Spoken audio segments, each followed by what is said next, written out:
Hi అండి. ఈరోజు మనం గోధుమ రవ్వ ఉప్మా ఎలా చేసుకున్నామో ట్రై చేద్దాం.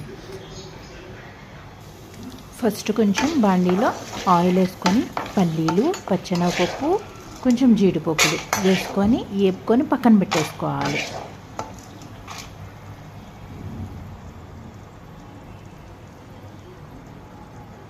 తర్వాత అదే ఆయిల్ ఆల్రెడీ కొంచెం ఉంటుందండి, అందుకని ఆయిల్లో కొంచెం ఉల్లిపాయలు, పచ్చిమిర్చి వేసుకొని వేపుకోవాలి. ఉంటే క్యారెట్ అలాంటివి కూడా వేసుకోవచ్చు. నా దగ్గర లేవు కాబట్టి నేను వేసుకోలేదు.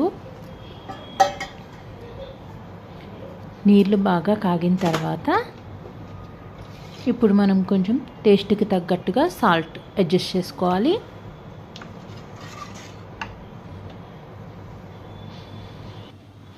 ఆ తర్వాత ఉప్మా రవ్వని వేసుకొని ఉండలు లేకుండా కలుపుకుంటూ ఉండాలన్నమాట.